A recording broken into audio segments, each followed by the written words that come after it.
एक आम शाम का मंजर था, मगर इस रात की हवा में कुछ अजीब सी हरकत थी। पीआईए का छोटा सा जहाज ग्वादड़ एयरपोर्ट पर टेक ऑफ के लिए बिल्कुल तैयार खड़ा था। हर चीज मामूल के मुताबिक नजर आ रही थी, मगर किसी को खबर न थी कि इस मामूली परवाज के अंदर तीन ऐसे मेहमान भी सवार हैं जो सब कुछ बदल देने वाले थे। ये वाकया 25 मई 1918 की शाम का है। पीआईए की फ्लाइट नंबर 585 एक फोकर F-27 तरबुत से उठकर गवादड़ पहुंची। वहां सिर्फ 20 मिनट का तवक्कुफ हुआ। कुछ मुसाफिर उतरे, एक नया मुसाफिर चढ़ा और जहाज रात के अंधेरे में दोबारा उड़ान भर गया। कल मुसाफिरों की तादाद 27 और अमले के 5 अरकान थे। बस 1 घंटे बाद कराची बुर्ज रास्त पर उसे उतरना था, लेकिन चंद मिनटों के अंदर ही हालात बदल गए। एक मुसाफिर बहयागा सा खड़ा हुआ, डाके की तरह कूबा के गया और हवाई मेजबाना को धक्का देकर कोकपिट की तरफ चला गया। मेजबाना ने रोका, मगर वो अंदर दाखिल हो चुका था और फिर उसने पिस्तौल निकालकर ऐलान किया, जहाज हमारा है। जहाज की काबीन में 2 और साथी थे। एक लम्हे में खौफ का राज हो गया। मुसाफिर अगवा होकर यूं बंद हो गए जैसे वक्त रख गया हो। यही वो लम्हा था जब कौम के दिल की धड़कनें तेज हो गईं, क्योंकि 3 दिन बाद पाकिस्तान ने अपने पहले न्यूक्लियर टेस्ट का फैसला किया था।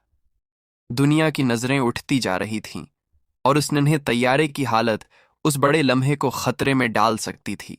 कप्तान उजीर खां और फर्स्ट ऑफिसर मोहम्मद फैसल की मेहनत और होशियारी ने इस ड्रामे को नई शक्ल दी।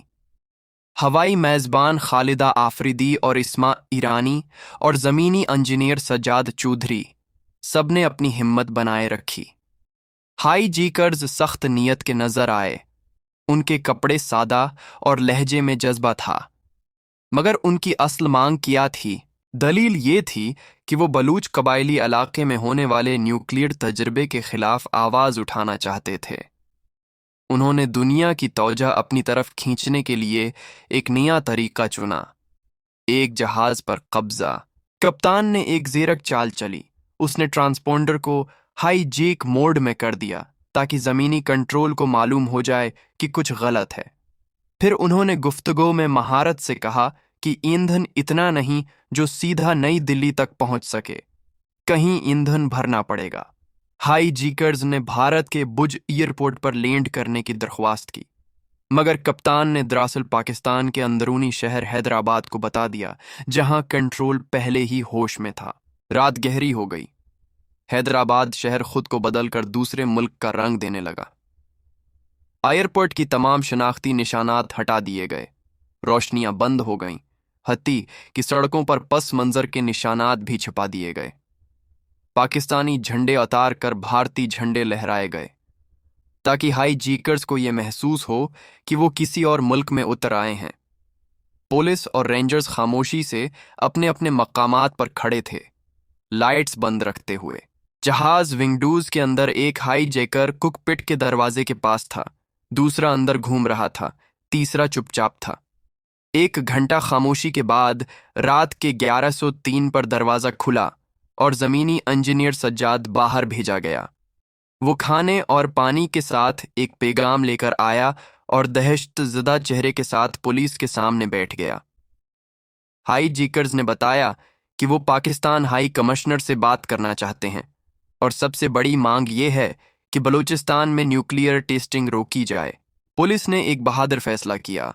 Senior superintendent of police Akhtar Gorchani ने अपना नाम बदलकर मनोज कुमार बताया। एसपी उस्मान ने ओस्मान अनवर और डिप्टी कमिश्नर ने सोहेल शाह का रूप धारा। सादा कपड़ों में जाकर उन्होंने हाई जीकर्स के साथ गुफ्तगू की, उनका भरोसा हासिल किया और खाने पीने के जरिए उनके दिल में नरम गोशा पैदा किया। जबान का हुनर और दिल की गर्मजोशी ने फजा में एक गैर मरी पल बांध दिया। से पहर करीब थी, मगर फौजी अमदाद नहीं आई। फिर इसी एतमाद के लम्हात में तीनों अफसरों ने एक झुपट करके हाई जीकर्स पर हमला किया और बहादुरी से उन्हें काबू पा लिया। चीख किया तो मालूम हुआ कि उनके पास कोई बम नहीं था, बस चंद हथियार थे और बड़ी हिम्मत। मुसाफिरों में से किसी को खराश भी नहीं आई।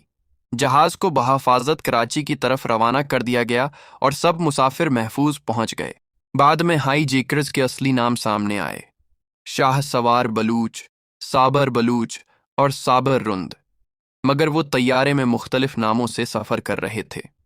اس پوری داستان میں جابجا خوف، چالاکی، دل کا درد اور پھر حوصلے کی مثالیں نظر آئیں۔ ایک رات جس نے قوم کی تاریخ پر ایک گہرا نقوش چھوڑ دیا۔ امید ہے کہ آپ کو آج کی یہ ویڈیو پسند آئی ہوگی۔ آپ اپنی رائے کمنٹ باکس میں ضرور بتائیں اور مزید اس طرح کی دلچسپ ویڈیوز کے لیے ہمارے چینل کو سبسکرائب کریں۔ ویڈیو مکمل دیکھنے کا بہت شکریہ۔